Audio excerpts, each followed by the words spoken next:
오늘의 주요 뉴스입니다. 조국 법무부 장관의 부인 정경심 교수가 이틀 만에 검찰에 비공개 출석해 조사를 받고 있습니다. 검찰청사 앞에서는 지난주에 이어서 검찰개혁을 촉구하는 대규모 촛불 집회가 진행되고 있고 조 장관 규탄 집회도 함께하고 있습니다. 조국 장관의 딸 조민 씨가 허위 인턴 의혹에 반박 증거로 내세운 학술회의 참석 동영상을 검찰이 확보했습니다. 하지만 문제의 동영상에서도 조 씨의 모습은 찾아볼 수 없는 것으로 확인됐습니다. 단독 보도합니다.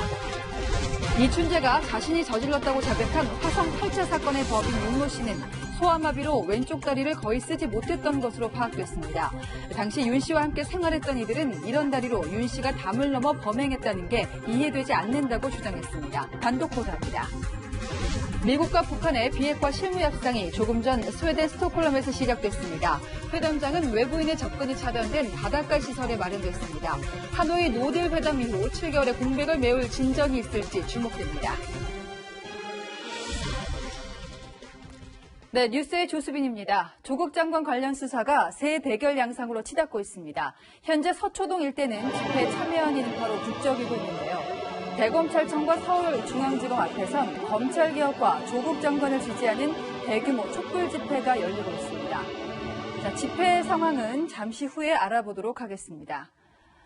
이에 앞서 오전 9시에는 정경심 동양대 교수가 검찰에 이틀 만에 다시 출석해 조사를 받고 있습니다. 다음 소환 대상은 조국 장관 본인이 될 거라는 관측이 나옵니다. 먼저 서울중앙지검 연결하겠습니다. 자, 김철웅 기자, 정경심 교수가 검찰에 2차 소환됐는데요. 이번에는 조사가 잘 진행되고 있습니까? 정경심 교수는 오늘 오전 9시쯤 이틀 전과 마찬가지로 비공개로 소환됐습니다. 정 교수가 검찰청사에 들어서는 모습은 취재진에게 보이지 않았습니다. 조사 도중 건강이 좋지 않다면서 돌연 귀가한 뒤 두 번째 소환입니다. 지금까지 약 10시간 넘게 조사가 이어지고 있는데 건강 문제로 조사에 차질이 빚어지고 있다는 소식은 들리지 않고 있습니다. 정 교수의 건강 상태를 고려해 밤 늦게까지 조사를 진행하지는 않을 가능성이 높습니다. 검찰은 그제 조사에서 자녀 입시 비리 의혹을 캐물었고 오늘은 사모펀드 관련 혐의와 증거인멸 혐의 등을 집중 조사하고 있습니다. 정 교수는 전반적으로 혐의를 부인하고 있다고 검찰 관계자는 전했습니다. 확인해야 할 사안이 많은 만큼 정 교수에 대한 조사가 다음 주까지 이어지고 이를 토대로 구속영장을 청구할지 결정할 계획입니다. 네, 지금도 김 기자 마이크를 타고 이제 소리가 들려오고 있는데 검찰 내부 분위기는 어떻습니까? 네, 제가 지금 있는 이곳이 서울중앙지검 청사 앞인데 바로 앞 도로에서 조국 장관을 지지하는 집회와 또 반대하는 집회가 동시에 열리고 있고 함성 소리가 큽니다. 건물 안에서 조사를 받고 있는 정경심 교수에게도 이 소리가 들릴 것으로 예상됩니다. 조 장관 소환 여부가 초미의 관심사인데요. 정 교수가 받고 있는 혐의에 조 장관이 얼마나 관련돼 있는지에 따라 조사가 결정될 것으로 보입니다. 검찰 내부에선 정 교수에 대한 구속영장 청구가 필요하다는 의견이 많은데 정 교수를 상대로 영장이 발부된다면 조국 장관 수사도 불가피하다는 분석이 나옵니다. 조 장관은 검찰 수사에 가족은 성실히 응하고 나는 장관으로서 할 일을 하겠다 이렇게 밝혔는데요. 검찰이 정 교수를 상대로 구속영장을 청구하더라도 자신의 거취에는 영향을 미치지 않을 것이란 의미로 풀이됩니다. 지금까지 서울중앙지검에서 채널A 뉴스 김철웅입니다. 정경심 교수는 건강이 좋지 않아 병원에 입원했다며 어제 조사에 응하지 않았죠. 하루 만에 기습 출석했습니다. 공교롭게도 두 차례 검찰 조사 모두 휴일에 받았습니다. 박건영 기자입니다. 그제 8시간 만에 검찰 조사를 돌연 중단하고 검찰이 작성한 조서도 읽지 않고 청사를 빠져나간 정경심 교수. 건강이 좋지 않아 장시간 조사가 어렵다며 중단을 요청했고 검찰이 이를 받아들인 겁니다. 어제는 병원에 입원했다며 검찰의 재출석 요구에도 불응했습니다. 그동안 정 교수의 신변에 대해 말을 아끼던 변호인단은 어제 긴급히 정 교수의 건강 상태까지 상세히 설명했습니다. 2004년 유학 중이던 정 교수가 강도를 피하다 두개골이 골절되었다며 두통과 어지럼증 등 후유증을 앓고 있다는 겁니다.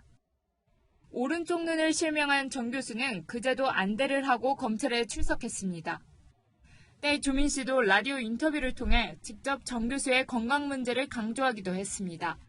예전에 대형 사고 후유증으로 항상 힘들어 하셨었는데 최근에 좀 이번 일로 악화가 된 상황이어서 걱정이 많이 되고요.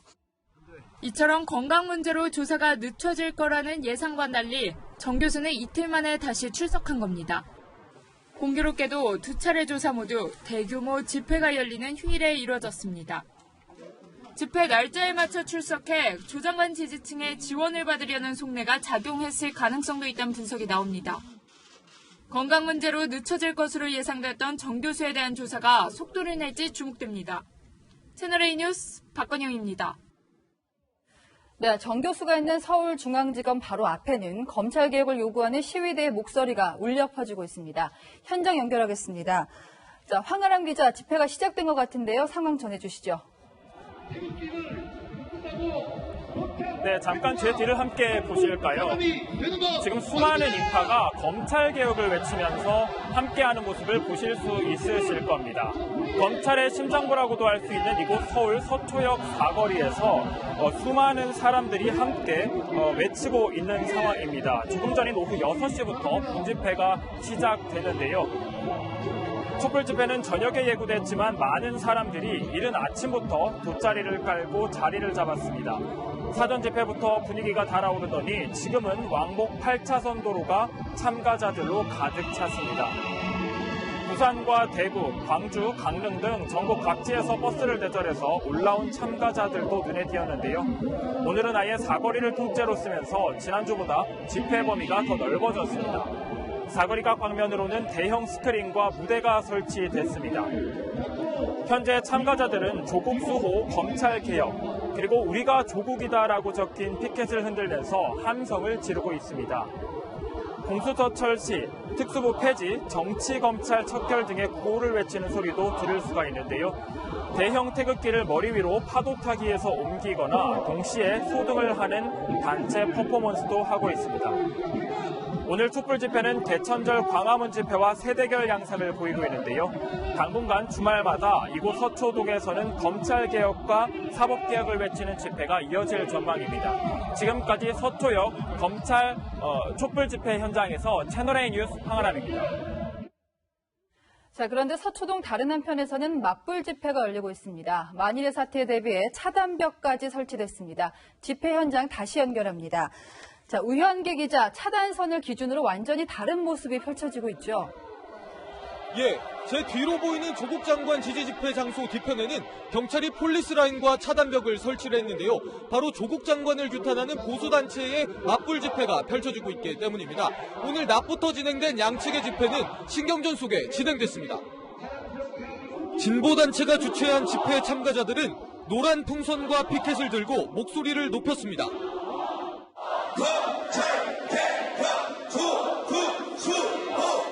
보수 측 집회에 빼앗긴 태극기를 되찾아오겠다며 태극 문양과 사죄를 인쇄한 피켓을 손에 든 참가자들도 있었습니다. 집회 현장에선 조 장관 모습이 그려진 티셔츠도 판매됐습니다. 하지만 서초경찰서 앞 횡단보도를 넘어서면 다른 집회 구호가 들립니다.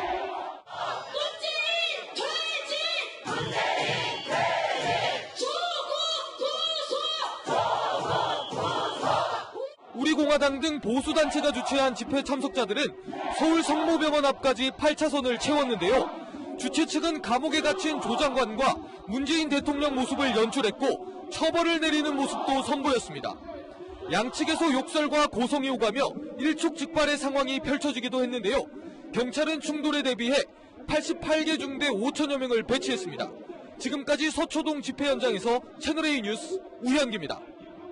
자, 다음 뉴스입니다. 대통령이 검찰개혁안을 지시하자 법무부와 검찰이 하루가 멀다 하고 제각각 개혁안을 내놓고 있죠. 장관과 검찰총장이 주도권 경쟁을 벌인다는 분석이 나옵니다. 최성 기자입니다. 고비 때마다 검찰개혁 소명을 내세운 조국 법무부 장관. 저 자신을 백색질하겠습니다. 심기일전하여 문재인 정부의 개혁 임무 완수를 위해 부인이 검찰에 불려간 다음 날에도 검찰개혁 명분을 돌파구로 삼았습니다. 당면한 현안이자 제 소명인 검찰개혁에 집중할 것입니다. 취임 직후 내놓은 1호 지시 역시 검찰개혁 추진위원회 출범, 곧 이은 2호 지시도 직접 수사 축소 등 검찰개혁에 맞춰졌습니다. 문재인 대통령도 조 장관에게 힘을 실어줬습니다. 검찰총장에게도 지시합니다.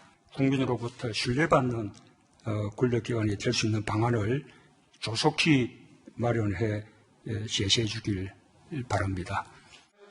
문 대통령의 지시는 검찰에도 자극제가 됐습니다. 윤석열 검찰총장이 검찰이 개혁 주체가 돼야 한다며 직접 나선 겁니다.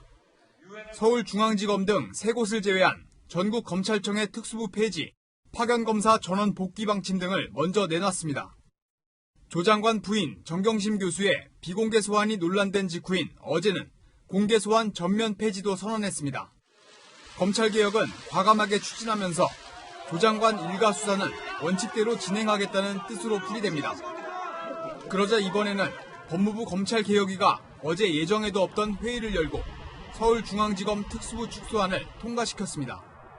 검찰 수사에 밀려 재기의 명분이 필요한 조 장관과 검찰 개혁에 밀려 수사 동력을 잃지 않으려는 윤 총장 사이에 주도권 경쟁이 치열한 양상입니다.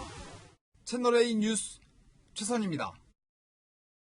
네, 이렇게 대규모 집회가 반복되는데 갈등을 매듭지어야 할 정치권은 어떻습니까? 손을 놓거나 오히려 부추기고 있습니다.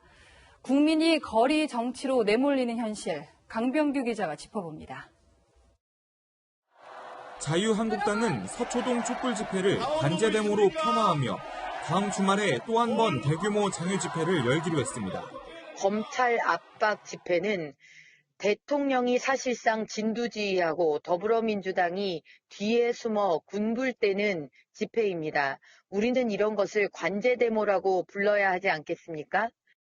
홍준표 전 한국당 대표는 SNS에 조폭들끼리 서초동에서 단합대회를 해본들 그것은 마지막 발악일 뿐이라며 허망한 권력 주변의 분화방 같다고 비난했습니다. 서초동 맞불 집회를 연 우리공화당은 보수의 중심으로 서겠다는 의도를 노골적으로 드러냈습니다. 한국당 의원들이 저한테 고해성사를 하기 시작했습니다. 그때 제정신이 아니었다. 탄핵 때 제정신이 아니었대요. 살려달래요. 더불어민주당은 광화문 집회를 내란 선동으로 비난하면서도 맞대응은 자제하는 모습입니다. 촛불 집회와 의도적으로 거리를 두며 강원도 태풍 피해 현장을 방문했습니다.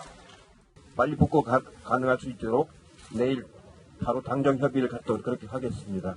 하지만 물밑에선 당원들의 집회 참여를 독려했고 일부 의원들이 개별적으로 참여했습니다. 채널A 뉴스 강병규입니다.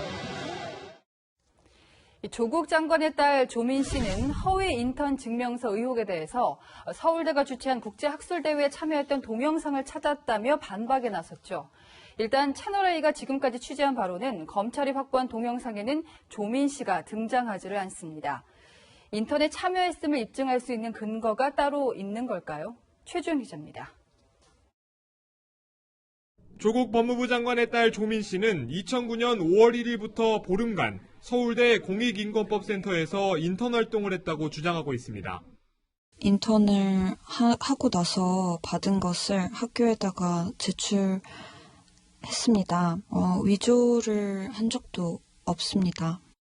한 언론 인터뷰에서는 당시 공익인권법센터가 주최한 국제학술회의에도 직접 참석했다며 당시 학술회의에 참석했던 동영상도 찾았다고 주장했습니다.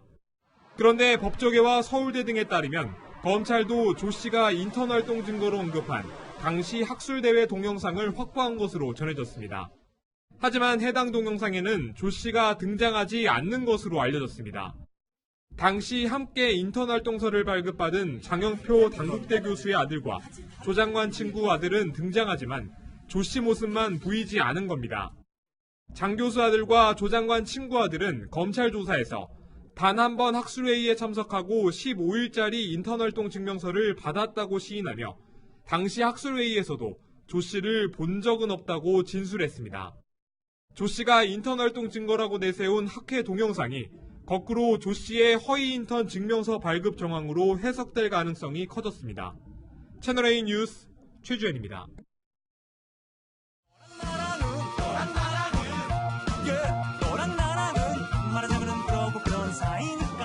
자, 자, 열왕열왕 시작합니다. 이재명 기자, 첫 번째 주제는 두 여성이군요. 네, 맞습니다. 먼저 음성과 영상으로 만나보시죠. 예, 괴롭습니다. 온 가족이 이제 언론의 사냥감이라고 할까요? 학업을 계속 이어가고 싶으나 당장 생계 걱정에 취업을 앞두고 기로에 서 있습니다. 네, 처음 들으신 음성의 주인공은 조국 장관의 딸 조민 씨입니다. 어제 한 라디오와 인터뷰를 했죠. 네. 이어보신 영상의 주인공은 어제 국회 환경노동위 국정감사에 참고인으로 나온 고려대 네. 대학원생 임효정 씨입니다. 네, 조민 씨 음성이 나온 건 어제가 처음이었는데요. 조민 씨와 임효정 씨 상황은 좀 다르지만 대중 앞에 나선 이유는 같더라고요. 맞습니다. 예. 두 여성 모두 억울해서라고 합니다. 네. 먼저 조민 씨 음성을 들어보시죠. 저는 봉사활동이나 인턴을 하고 나서 받은 것을 학교에다가 제출했습니다. 위조를 한 적도 없습니다. 네, 조민 씨는 자신은 아무 죄가 없는데 어머니가 없는 죄를 덮었을까봐 네. 견딜 수가 없어서 인터뷰에 응했다고 합니다. 반면 임효정 씨가 억울한 건 이 때문입니다. 조국 장관 자녀 사태를 지켜보면서 무기력에 더 빠졌습니다. 대학원생들에게 장학금을 받기란 정말 말 그대로 하늘의 별 따기입니다. 또 더군다나 신청하지 않은 장학금을 받았다는 것에 정말 기가 막혔습니다. 네, 아버지 조국 장관의 해명이긴 합니다만은 조민 씨 같은 경우는 한 번도 신청을 하지 않았는데 대학원 장학금이 서울대에서 2번, 부산대에서 6번을 받았거든요. 예. 임효정 씨 같은 분들 입장에서는 좀 화가 날 수는 있겠네요. 예, 그럴 것 같습니다. 하지만 임 씨는 교내에서 열린 조국 장관 사퇴 촉구 집회에 한 번도 참석하지 못했다고 합니다. 예. 왜 그랬을까요? 정말 분하고 답답하고 100번, 1000번 외치고 싶지만 근무 시간이 겹치고 당장 눈앞에 학비와 생계 걱정을 두고 있고 굉장히 말을 하면서도 울컥하는 게 참 마음이 전해지고요. 당장 생계 걱정 때문에 집회에 참여할 여력이 없었다는 얘기입니다. 그러니까 네. 국감에서 조민 씨 얘기도 나왔어요. 예. 네, 맞습니다. 조국 장관 예전에 조민 씨가 고등학생 때 쓴 의학 논문을 두고 연구에 성실히 참여했다 이렇게 해명했었죠. 네. 그런데 어제 국감장에선 이런 따끔한 지적이 나왔습니다.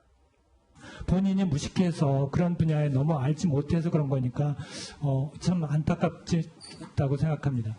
자, 그런데 조민 씨 입장에서는 좀 개인적으로는 당황스러운 요구가 나왔습니다. 그러니까 전국 대학생 연합이라는 단체가 조민 씨에게 그렇게 떳떳하면 집회에 참석해서 자신의 입장을 밝혀라 이런 요구가 나왔거든요. 네, 맞습니다. 그러니까 다음 주 토요일 대학로에서 열리는 촛불 집회에 직접 참석해서 자신이 생각하는 공정과 정의에 대해 입장을 밝혀달라는 요구입니다. 네. 그만큼 많은 청년들이 허탈함과 분노를 느끼고 있다는 얘기겠죠. 어제 임효정 씨는 이런 말을 했습니다. 제가 노력하고 바르게 살면 잘 살 수 있겠지란 그런 마음으로 지금까지 공부하고 버텨올 수 있었습니다. 그러나 이제는 제가 헛된 꿈을 꾼 것은 아닌가 좀 무섭습니다. 네, 노력하고 바르게 살면 잘 살 수 있을 거라는 믿음이 두려움으로 바뀐 건 임 씨만이 아닐 것 같습니다. 오늘의 한마디는 조국 장관이 즐겨 쓰는 말을 택했습니다. 진정한 성찰입니다. 네. 조민 씨가 물론 집회에 직접 참석하는 것은 어려울 겁니다. 이제 어려울 건데, 이제 채널 A도 좋고요. 좀 더 많은 언론들과 좀 억울한 점이 있다면은 좀 풀어갔으면 하는 생각도 좀 듭니다. 자, 두 번째 주제 살펴보겠습니다. 며칠 전부터 오거돈 부산시장이 실시간 검색어에 올라왔습니다. 이유가 있죠? 예, 바로 이 영상 때문입니다. 오거돈 시장은 돈봉투를 빨리 해결을 하든지 아니면 미투 문제를 해결하는 이거 터지면 안희정 2탄이 되는 겁니다. 그렇죠. 자, 미투라면 많은 공인들을 떨게 했던 단어입니다. 그렇죠. 그렇다면 오 시장이 성희롱을 했다 이런 얘기인가요? 지금 보신 영상에서는 부산 지역 언론들이 이미 다 취재했다. 네. 그리고 해당 여성이 손녀뻘이다 이런 말을 했지만 실제 구체적인 내용은 밝히지 않았습니다. 네. 자, 지금까지는 강용석 변호사의 일방적인 주장이기 때문에 사실인지는 좀 지켜봐야 될 것 같고요. 오 시장 입장에서는 어쨌거나 좀 날벼락 같은 상황이군요. 그렇죠. 네. 그래서 오늘 자신의 페이스북을 통해서 이런 입장을 내놨습니다. 소도웃을 가짜뉴스라는 겁니다. 그러면서 10억이든 100억이든 손해배상 소송을 걸어서 모조리 책임을 묻겠다 이렇게 말했습니다. 네. 그러자 강용석 변호사도 지금도 제보가 쏟아지고 있다. 법정에서 가리자 이렇게 맞받아쳤습니다. 현직 시장 미투인지 아니면 악랄한 가짜뉴스인지 네. 결국 법정에서 가려질 것으로 보입니다. 네, 지켜봐야겠습니다. 지금까지 여랑야랑이었습니다. 다음 소식입니다. 화성 연쇄살인 사건 당시에 유일하게 범인이 잡혔던 8차 사건도 이춘재가 본인이 했다고 자백을 하면서 또 다른 논란이 되고 있습니다. 자, 채널A는 이 8차 사건을 하나씩 되짚어 보기로 했는데요. 먼저 불우한 형편의 윤 씨와 사실상 가족처럼 함께 살았던 이들을 김태형 기자가 만났습니다. 또 당시 윤 씨를 범인으로 봤던 결정적 증거는 무엇이었는지 다시 살펴봤습니다. 화성 8차 사건 범인 윤모 씨는 10대 초반부터 경기도에서 사업을 하는 가정집에서 자랐습니다. 불우한 가정 형편에 몸까지 불편한 윤 씨를 데려다 키워준 두 번째 가족인 셈입니다. 이들은 윤 씨가 범인으로 잡혀가기 전까지 10년 넘게 가까이 지냈습니다. 사실상 가족처럼 지냈던 이들은 당시 경찰 조사에 의문이 적지 않았다고 말합니다. 윤 씨는 소아마비로 왼쪽 다리를 거의 쓰지 못했다는 겁니다. 굉장히 얇았죠. 걸어다니는 데는 지장이 있죠. 그러니까 한쪽 다리를 전 친구가 그 담을 넘어서 들어갔다는 게 약간 좀 의아했고. 윤 씨의 1심 판결문에는 윤 씨가 담을 넘어 집에 들어가 방문을 가로막고 있던 책상을 밟고 다시 방 안으로 침입했다고 되어 있습니다. 망치질하고 용접하고 이런 센 일을 하다 보니까 팔 힘이 이렇게 좋으니까 팔을 다 잡고 이렇게 담을 휘쳐 넘는.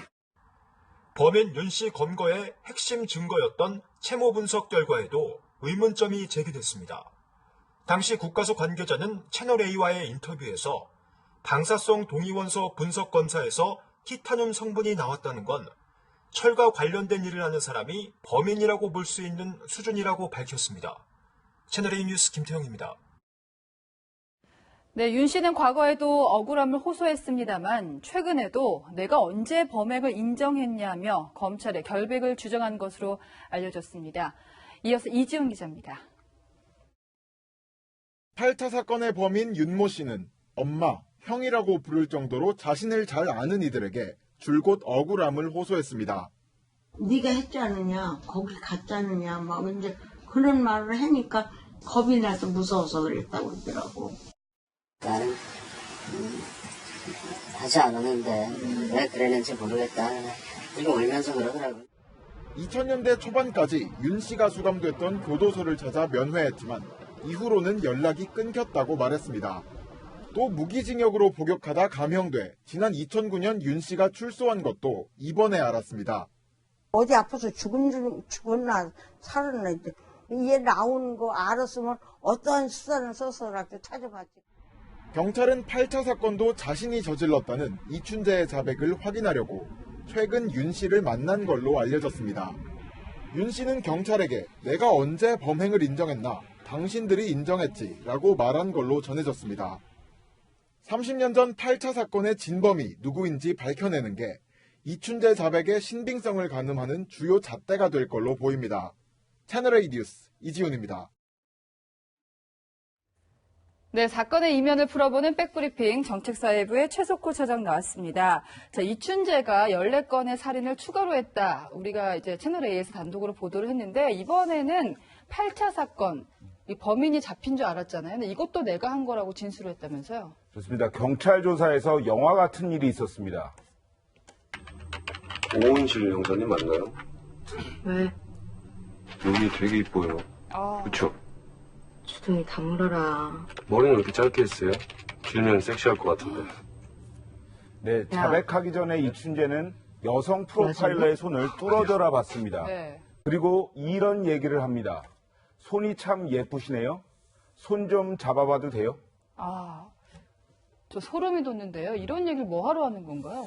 네, 가능성은 한 두 가지 정도로 볼 수 있는데 성폭행범으로서의 본성을 드러낸 걸 수도 있고요. 또 하나는 경찰과의 주도권 싸움에서 밀리지 않기 위해서 의도적으로 질문을 했을 가능성도 있습니다. 네, 그런데 그 프로파일러가 사실 당황했을 수도 있는데 상당히 침착하게 대응을 했더라고요. 네, 그렇습니다. 조사가 마무리되면 악수나 합시다. 네. 이렇게 응대를 했는데요. 이후 이춘재는 언젠가 이런 날이 올 줄 알았다면서 자신의 범행을 자백하기 시작합니다. 굉장히 침착하다고 해야 되나? 이제 수사관한테까지 이럴 정도면 정말 사이코패스 아닌가 싶은데요. 네, 그래서 전문가 얘기를 제가 직접 들어봤습니다. 프로파일러하고 지금 계속 면담을 이어간 과정도 사이코패스가 아니면 그렇게 사람을 만나서 대면을 하면서 주고받고 이어나가기가 쉽지가 않아요. 조정하고 사람을 자기 말에 따라가지고 지금 즐기는 거지, 이 사람은. 네. 지금 영화 속 장면입니다. 실제 상황은 아니고. 근데 경찰 수사를 즐기고 있다는 표현을 쓰셨는데, 이게 일종의 뭐, 게임을 하고 있다, 이렇게 봐야 되나요? 그렇죠. 1988년 9월 일어난 8차 사건에 주목해봐야 필요가 있습니다. 예. 범인이 잡혀서 19년간 옥살이를 했지요. 그런데 갑자기 이것도 자신이 했다고 털어놓습니다. 네. 이춘재의 말이 사실이라면 당시 범인을 잡았던 경찰들은 물론이고요. 죄를 인정한 사법기관도 씻지 못할 과오를 저지른 겁니다. 네. 자신의 말 한마디에 사회가 술렁이는 것을 즐기고 있다. 이러한 가능성도 제기됩니다. 이 진술이 사실이라면 정말 누군가는 억울하게 옥살이를 한 것이고 그렇죠. 거짓이라면 또 게임을 하고 있는 것이다 이렇게 볼 수가 있을 텐데요. 그런데 저는 이게 궁금하더라고요. 많은 연쇄살인범들을 보면은 모두가 그런 건 아니지만 이렇게 어린 시절에 트라우마가 있었던 사람들이 많습니다. 물론 극복하는 분들도 많지만 이춘재는 도대체 어떤 어린 시절을 보냈기에 이랬을까?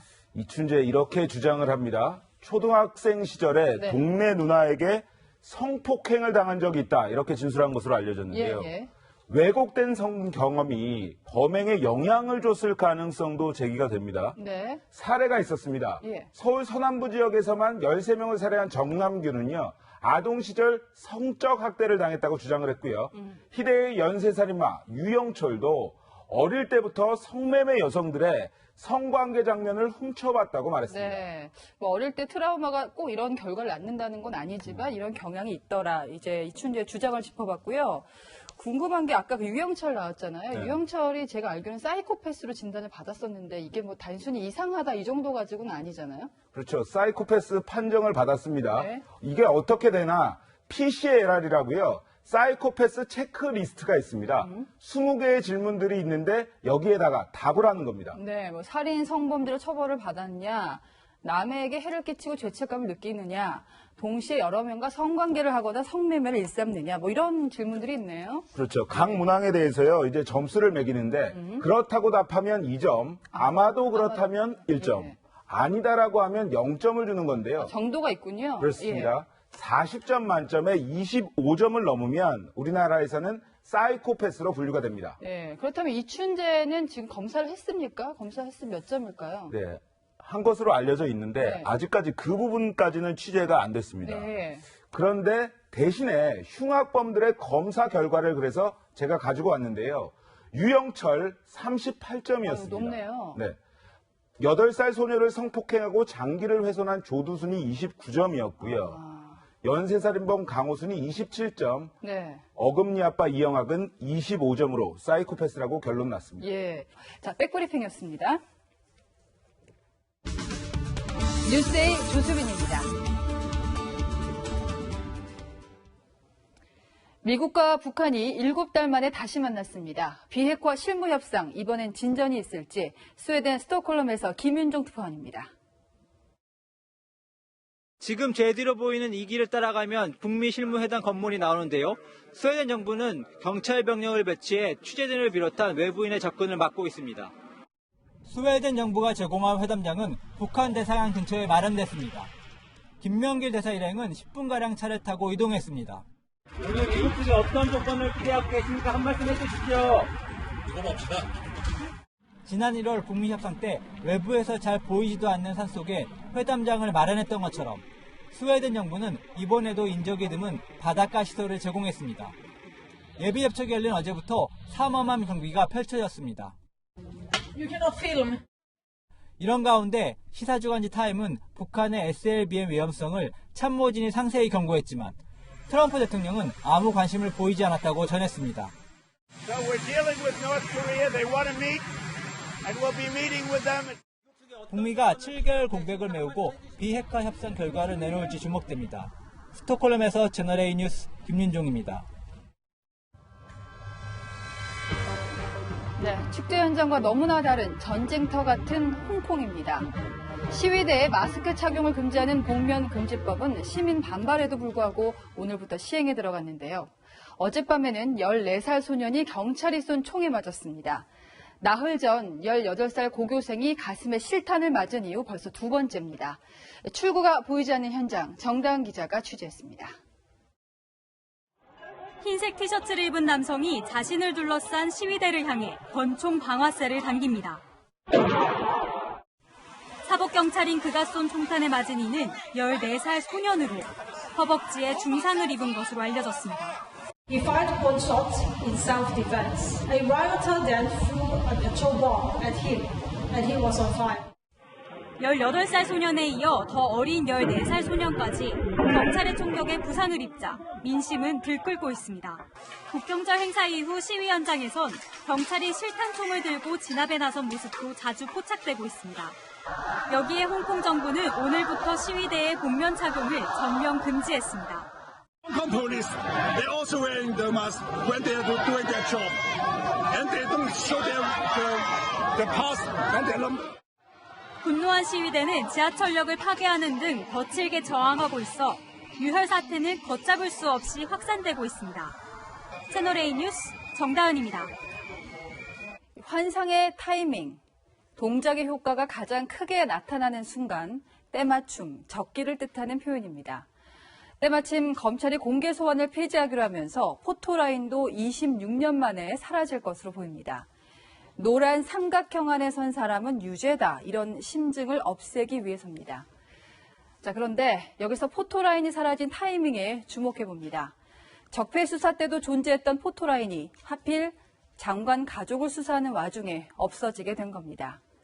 누구를 위한 환상의 타이밍이었을까요? 뉴스데이 마칩니다. 주말은 조수빈입니다.